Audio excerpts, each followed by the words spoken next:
በሳምንቱ መጨረሻ ቀናት በተለያዩ ሊጎች የተደረጉ ጨዋታዎችን ውጤቶችን እናነሳለን። ትናንትና እንግሊዝ ፕሪሚየር ሊግ ሁለት ጨዋታዎች ነበሩት። የስድስተኛ ሳምንት አስቀድሞ የተደረገ ጨዋታ ቪላና ፉላምን አገናኝቶ ነበር። አስቶን ቪላ የውድድር ዘመን የመጀመሪያ ድሉን አግኝቷል። አርሰናል በስተመጨረሻ ከ3 ተከታታይ ሙከራዎች እና ያልተሳኩ ሙከራዎች በኋላ እንግዲህ ሴንት ጄምስ ፓርክ ላይ አሸንፏል። ኒውካስል ዩናይትድ 2-1 አሸንፏል። በጣም ብዙ መነጋገሪያ የነበሩ ብዙ ድራማዊ ክስተቶችም የነበሩት ጨዋታ ነበር። ይሄንንም ጨዋታ እናነሳለን። በሌሎች ሊጎችም እንደዚሁ የተለያዩ ጨዋታዎች ተደርገዋል። በስፔን ቅዳሜ ዕለት የሪያል ማድሪድን በማድሪድ ደርቢ ማሸነፍ ተከትሎ ትናንትና ባርሴሎና ከመመራት ተነስቶ በማሸነፍ የሊጉ መሪነት ላይ ተቀምጧል። ሚላን ከናፖሊ ጥሩ ፉክክር የታየበት ጨዋታ ነበር። በኤሲ ሚላን አሸናፊነት ተጠናቋል። ማሲሚሊያኖ አሌግሪ በሚላን ጥሩ ነገር ለመስራት እየሞከሩ ያሉ ይመስላሉ። ገና ከጀምሩ በፈረንሳይም ገና በጊዜ በክለቦች መካከል ያለው የነጥብ ልዩነትና ፉክክር እንብዛም ያልተለመደ አይነት ይመስላል። እነዚህን ጨዋታዎች እንመለከታለን። ዛሬም የሚደረጉ የተለያዩ ጨዋታዎች ይኖራሉ። እነዚህን ጉዳዮች በተመለከተ አድማጮቻችን ከወዲሁ እያደረጉት ስላሉት ተሳትፎ አመሰግናለን። ያው በሳምንቱ መጨረሻ ቀናት በተመለከቷቸው ጨዋታዎች ዙሪያ ሐሳብ አስተያየቶቻቸው እንደዚሁም ደግሞ ጥያቄዎቻቸውን ቢያደርሱን እነርሱንም እየተመለከትን ድረስ የምንቆያ ትላንትና እና በሳምንቱ መጨረሻ ቀናት ወደ ተደረጉ ጨዋታዎች መለስ ስንል ትላንት እንዳነሳነው ሁለት ጨዋታዎች ናቸው በእንግሊዝ ፕሪሚየር ሊግ የተደረጉት። አስቀድሞ ቀን ላይ በተደረገ ጨዋታ ቪላ ፉልሃምን በሜዳው አስቶን ቪላ በሜዳው ፉልሃምን ገጥሞ 3-1 አሸንፈዋል። ራውል ሂሜኔስ 3ኛው ደቂቃ ላይ ጎል ሲያገባ አስቶን ቪላ ከውድድር ዘመኑ ጅምር አንስቶ አንድም ጨዋታ ሳያሸንፍ የቆየው ቡድን ያ የከፋ አጀማመሩ ሊቀጥል ነው ወይ? እንደ ቡድንም ደግሞ ያለው ዲስኦርጋናይዜሽን ወይም ደግሞ መዋቅር የለሽ መምሰሉ ያለፉትን ሁለት የውድድር ዘመናት ላይ የተመለከትነው ጥንካሬውን ፍጹም ማጣቱ የሚቀጥል ሊሆን ነው ወይ የሚል ጥያቄ በተመልካቹ ዘንድ ያስነሳ ነበር። ነገር ግን ፈጣን ምላሽ ነው የሰጡት የኡናይ ኤመሪ ተጫዋቾች። ኦሌ ዋትኪንስ 32ኛው ደቂቃ ላይ እንደዚሁም ደግሞ ጆን ማጊን 49ኛው ደቂቃ ላይ ከሁለት ደቂቃዎች በኋላ ደግሞ ኤሚሊያኖ ቡዌንዲያ 51ኛው ደቂቃ ላይ ባገቧቸው ጎሎች አስቶን ቪላ የውድድር ዘመን የመጀመሪያ ድሉን አግኝቷል። ከወራጅ ቀጠናውም ወጥቷል። ትልቁ ደግሞ ጨዋታ ምሽት 12:30 ላይ በሴንት ጄምስ ፓርክ የተደረገውና ኒውካስል ዩናይትድን ከአርሰናል አገናኝቶ በአርሰናል 2-1 አሸናፊነት የተጠናቀቀው ጨዋታ ነው።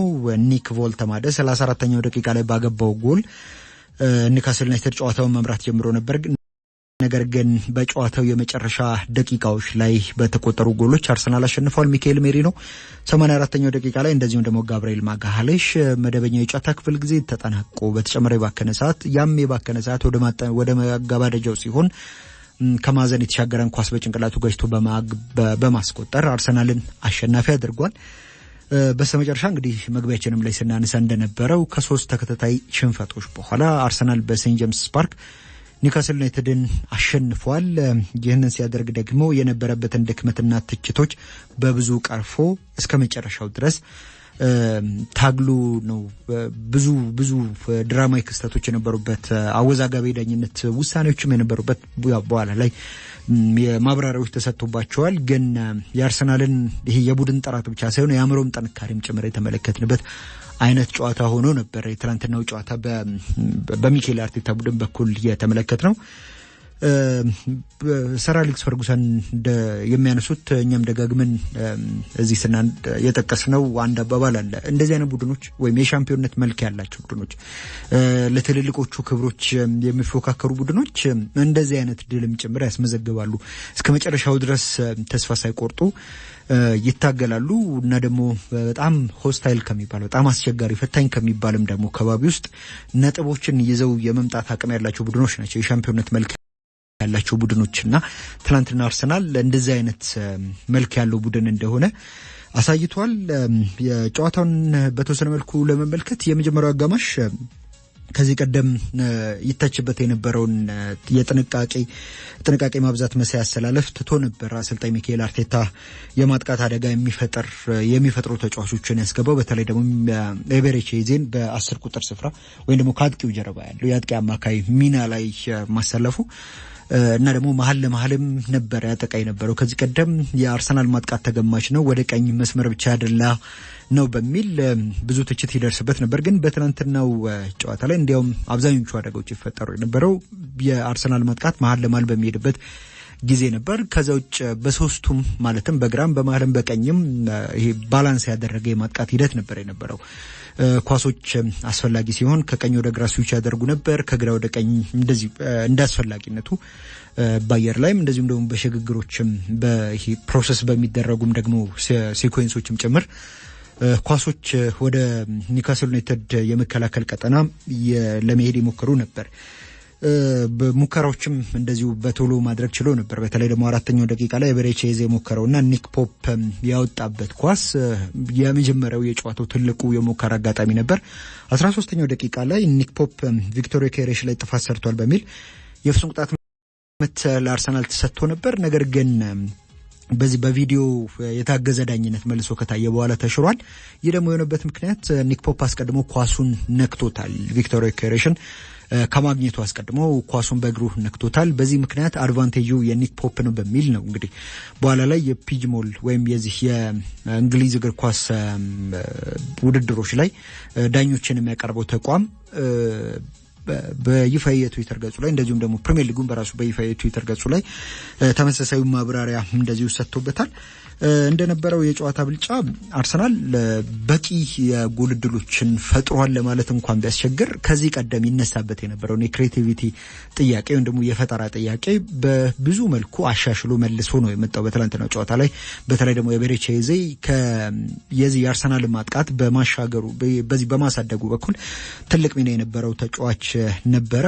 ግን ደግሞ ያው በዛው ልክም ደግሞ የተፈጠሩትን እድሎች ወደ ሙከራዎች በተለወጡ ጊዜ እነዛ ሙከራዎች ጎሎች እንዳይሆኑ የኒውካስል ዩናይትድ ግብ ጠባቂ ኒክ ፖፕ የነበረው ሚና እጅግ በጣም አስደናቂ ነው። በተለይ ደግሞ በመጀመሪያው አጋማሽ እጅግ በጣም ድንቅ የሚባለው ኒክ ፖፕን ነበር የተመለከትነው እንጂ አርሰናል ቢያንስ 2 ጎሎችን አግብቶ መውጣት ይገባው ነበር። በእርግጥ ሊያንድሮ ትሮሳርም አንድ ኳስ እንደዚሁ የጎሉ ቋሚ መልሶበታል። 34ኛው ደቂቃ ላይ ግን ሳንድሮ ቶናሊ ከአንቶኒ ጎርደን ጋር 1-2 ተጫውቶ ከማዘን የተገኘ ኳስ 1-2 ተጫውቶ መልሶ ያሻማውን ኳስ ቁመቱ 1.98 2 ሜትር አካባቢ የሚሆነውና አዲሱ የኒውካስል ዩናይትድ ፈራሚ ጀርመናዊ አጥቂ ኒክ ቮልተማደ ወደ ጎልነት ቀይሮታል። በጭንቅላቱ ገጭቶ የኳስ ሲቆጠር እንደ ጋብሪኤል ማጋሃላሽ ያለ ልምድ ያለው በተለይ ደግሞ የአየር ላይ ኳሶች ኤክስፐርት ሊባል የሚችል ተጫዋች በማጥቃቱ በመከላከሉም የነበረው የመጀመሪያ ላይ የነበረው አቋቋም በኋላ ላይ ቦታ ቀይሮ ኒክ ቮልተማደ ማርክ ለማድረግ የሞከረበት መንገድ ግምት ውስጥ የሚከተው ነው። ግን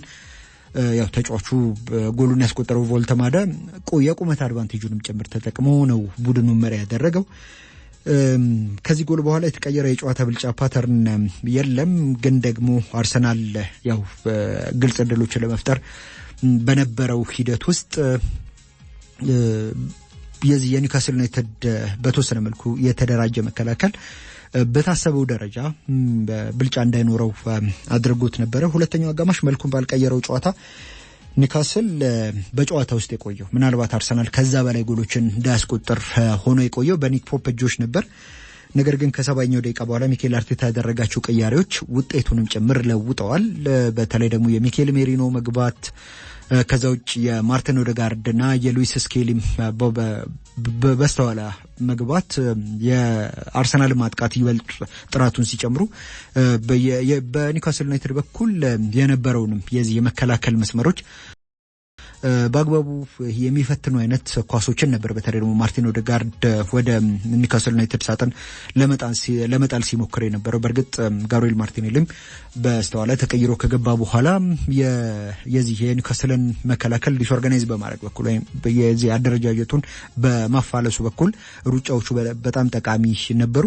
84ኛው ደቂቃ ላይ ኒውካስል ጎል ካገኘበት መንገድ ጋር ተመሳሳይ በሆነ መንገድ ዴክላን ራይስ ያሻማውን ኳስ ሚኬል ሜሪኖ በጭንቅላቱ ገጭቶ አስቆጥሮ ቡድኑ ነች አድርጓል።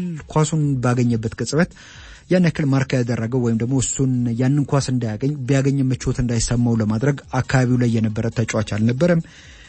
85ኛው ደቂቃ ላይ ሌላ የፍጹም ቅጣት ምት የሚያሰጥ ጥያቄ ነበር። ነገር ግን የጥያቄ ነበረው በኒውካስል ዩናይትድ በኩል ነበር። አንቶኒ ላንጋ እንግዲህ ወደ ለቡድን ጓደኞቹ ለማቀበል የሞከረውን ኳስ ጋብሪኤል ማጋሌሽ የራሱ የጎል ክልል ውስጥ ሆኖ በእጁ ነክቷል በሚል በኒውካስል ዩናይትዶች በኩል ጥያቄ ነበር። ነገር ግን የጋብሪኤል ማጋሌሽን እጅ ኳሱ ከመንካቱ አስቀድሞ እግሩን ነክቶት ነው ወይም እግሩ ላይ ዲፍሌክት አድርጎ ነበር እጁን የነካውና በአንድ ኳስ ደግሞ ወይም አንድ አጋጣሚ የፍጹም ቅጣት ምት ተብሎ ሊሰጥ የሚችለው ኳስ ቀጥታ ሄዶ እጁን ከዚህ ከሰውነት ክልሉ እጁ ውጭ ሆነ እጁን የሚነካ ከሆነ ብቻ ነው። ግን አስቀድሞ እግሩን በመንካቱ ምክንያት የፍጹም ቅጣት ምት ሳይሰጥ ቀርቷል። የማጥቃት ጫናውን ያስቀጠለው አርሰናል እንግዲህ መደበኛ የጨዋታ ክፍለ ጊዜ ተጠናቆ በተጨመረ የባከነ ሰዓት ጋብሪኤል ማጋሌሽ ያገኘውን ኳስ በማርቲን ኦዴጋርድ ያሻመውን የማዕዘን ምት ጋብሪኤል ማጋሌሽ እንደዚህ ጎል አስቆጥሯል። የተጫዋች እጅግ በጣም አስደናቂ የሆነ የማዕዘን ምቶችን ወደ ጎል የመቀየር ንጻሪ ያለው ተጫዋች ነውና ትላንትናም ያንኑ ነው ያሳየው። በተለይ ደግሞ ቡድኑ የመጀመሪያ ጎል ሲቆጠርበት ወይም ኒውካስል ዩናይትድ ጎል ሲያስቆጠር ሰርቶት የነበረው ስህተት ነው ያው ያካካሰውና ቡድኑን አሸናፊ ያደረገው። ግን ደግሞ በመሃል ከኒክ ቮልተማደ ጋር ፈጥሮት በነበረ ግጭት ምክንያት በተለይ ኒውካስል ዩናይትድ ጎል ካስቆጠረ በኋላ ቮልተማደ ጎል ካስቆጠረ በኋላ ፈጥሮት የነበረው ግጭት ዳኛው አልተመለከቱትም። በቪአር መልሶ የታየ ሁኔታ አይደለም እንጂ ምናልባት ካርድም ጭምር ቀይ ካርድም ጭምር ሊያሰጠው የሚችለው አይነት ነው። ዳኛው እንግዲህ በሪፖርታቸው ይህንን ሁኔታ የሚያካትቱት ከሆነ ቅጣት ሊጠብቀው ይችላልና በቀጣዮቹ ቀናት ምናልባት የእንግሊዝ ፕሪሚየር ሊግ ተጫዋቹ ላይ የሚወስነውን ውሳኔ የምንሰማ ይሆናል። ግን ደግሞ የዳኛው ሪፖርት ላይ መሰረት ባደረገ መልኩ ማለት ነውና አርሰናል ከ3 ተከታታይ የውድድር ዓመታት ሙከራ በኋላ ሴንት ጄምስ ፓርክ ላይ ትልልቆቹ ቡድኖች በሚፈተኑበት ሜዳ ላይ አሸንፎ ወጥቷል። ከጨዋታው መጠናቀቅ በኋላ ሚካኤል አርቴታ እንደዚህ አይነት አጋጣሚዎች ናቸው እንደ ቡድን ማደጋችንንም ጨምር የሚያሳዩን የሚል አስተያየቱን ሰጥቷል። ቡድኔ ማሸነፍ ይገባው ነበር፣ ያንን በማግኘታችን እድለኞች ያው ደስተኞች ነን የሚል አስተያየቱን እንደዚሁ ሰጥቷል። ተጫዋቾቹ እስከ መጨረሻው ድረስ ያደረጉትንም ደግሞ ተጋድሎ አድንቋል። እንግዲህ በሌሎች ሊጎችም ጨዋታዎች ነበሩ።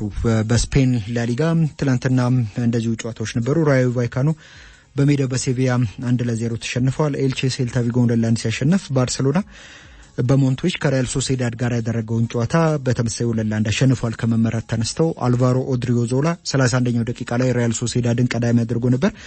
የተጫዋች የስፔን ብሔራዊ ቡድን የቀይ መስመር በስፔን ብሔራዊ ቡድንም ሆነ በሪያል ማድሪድ የዳኒ ካርቫሃል የረጅም ጊዜ ተተኪ እንዲሆን ታስቦ ነበር እና ደግሞ ጥሩ ተፎካካሪ እንዲሆንም ታስቦ ነበር ከሪያል ሶሴዳድ ወደ ሪያል ማድሪድ ተዘዋውሮ የነበረው። ነገር ግን በሪያል ማድሪድ እምብዛም የስኬት ቆይታ ሳይኖረው በውሰት ወደ ባየር ሚኒክ ከዛ በኋላ ወደ ፊዮረንቲና የውሰት ቆይታ ካደረገ በኋላ 2023 ላይ ወደ ቀድሞ ክለቡ ከተመለሰ በኋላ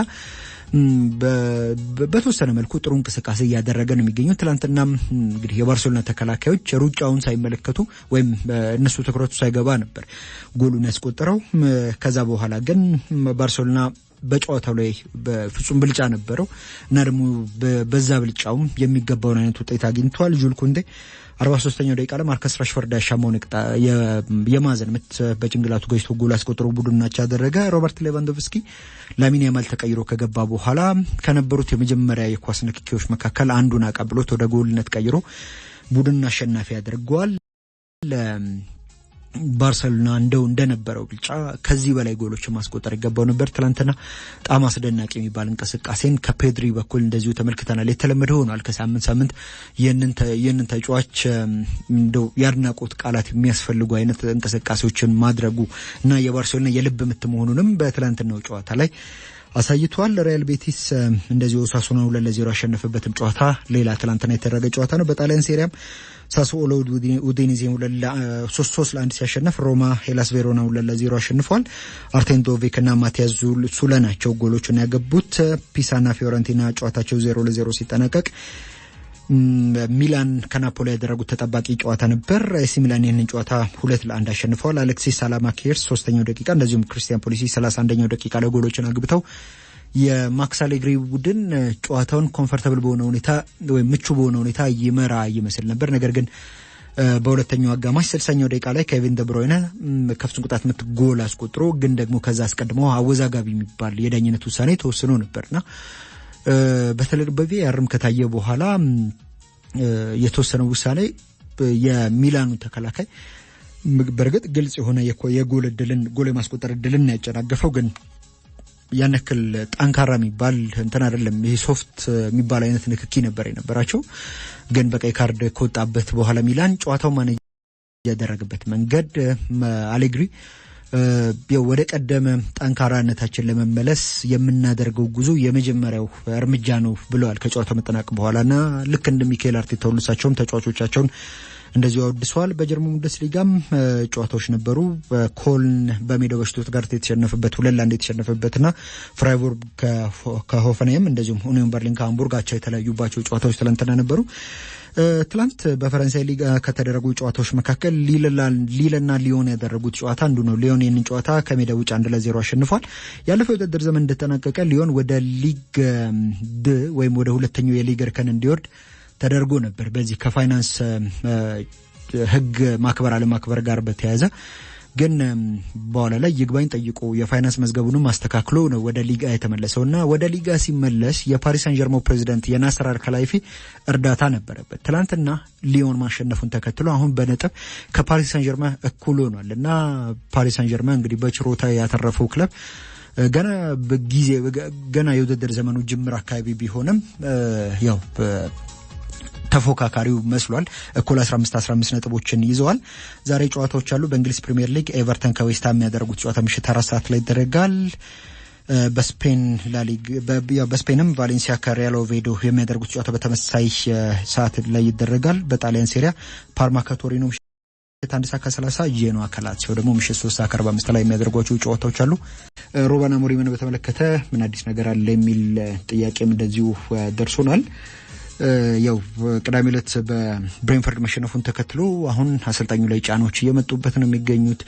ግን በኢኒዮስ የሚመራው የማንቸስተር ዩናይትድን የእግር ኳስ ጉዳዮች የሚያስተዳድረው የሰር ጂም ራትክሊፍ ቡድን አሰልጣኙን በጣም ከዚህም የከፋ አይነት የውጤት ቀውስ እስካልገጠሙ ድረስ ከውድድር ዘመኑ መጨረሻ በኃላፊነቱ እንዲቆይና ነገሮችን እንዲያስተካክል ጊዜ እንደተሰጠው በዚህ በሚያስተካክለው ጊዜ ውስጥ ደግሞ ማንቸስተር ዩናይትድን ቢያንስ በአንደኛው የአውሮፓ የውድድር መድረክ የሚያሳትፈውን ደረጃ ይዞ እንዲያጠናቀቅ እንዲያደርግ ግዴታም ጭምር ተጥሎበታል። አለበለዚያ ይሰናበታል ተብሏል። በሌላው ግን ደግሞ ምናልባት ከ2-3 ጨዋታዎች በኋላ ውጤት የማይቀየር ከሆነ እርሱን አሰናብቶ እንደነ ግራሃም ፖተር አሊያም ደግሞ የቀድሞ የእንግሊዝ ብሔራዊ ቡድን አሰልጣኝ ጋሬት ሳውዝጌትን ወደ ማንቸስተር ዩናይትድ የማምጣት አቅድ እንዳለ ነው እየተነገረ የሚገኘው።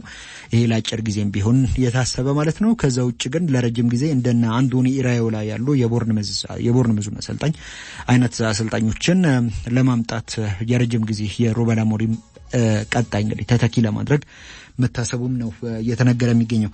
በ2026 በፖላንድ አዘጋጅነት ለሚካሄደው የዓለም ከ20 ዓመት በታች ሴቶች ዋንጫ አፍሪካን ከሚወክሉ ሀገራት መካከል ለመገኘት የሚደረገው የመጀመሪያ ዙር ማጣሪያ መልስ ጨዋታ ትላንትና ኬንያ ናይሮቢ ላይ ተደርጎ ነበር።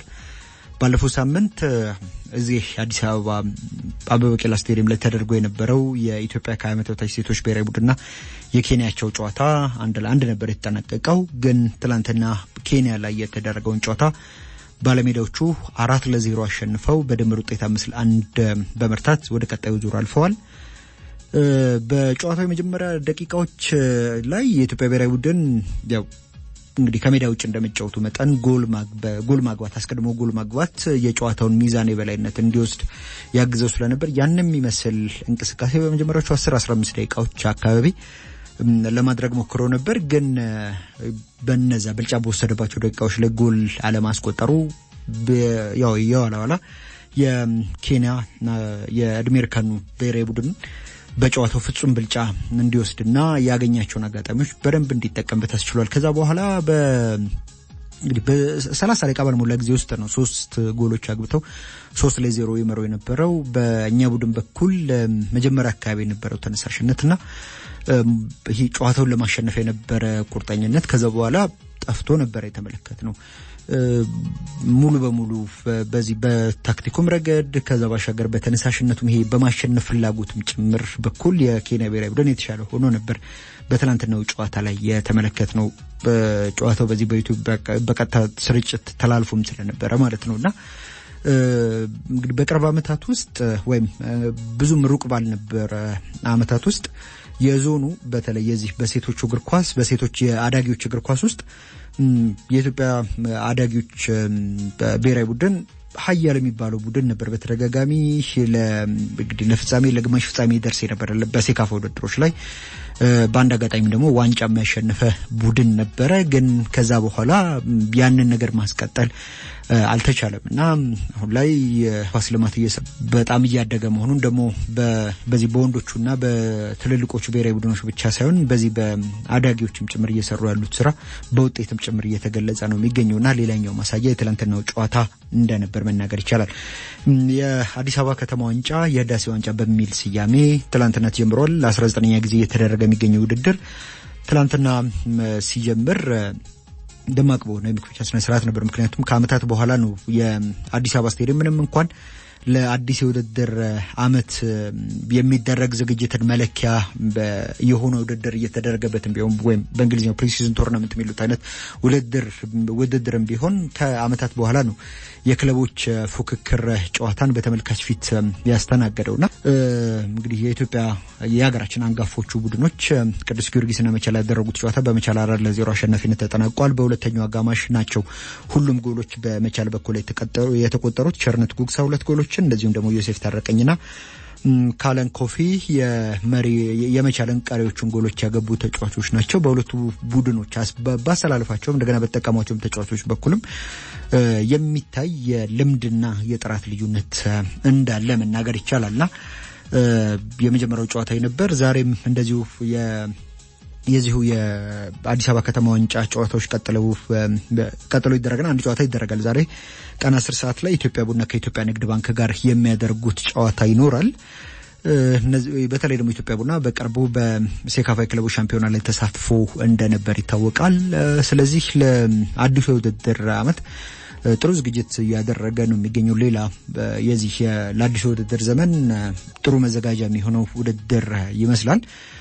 ተመልካቹም እንግዲህ በአዲስ አበባ ስቴዲየም በመገኘት ጨዋታዎቹ መከታተል እንደሚችል የውድድሩ አዘጋጆች እንደዚሁ ከውድድሩ መጀመርም በፊት አሳውቀዋል።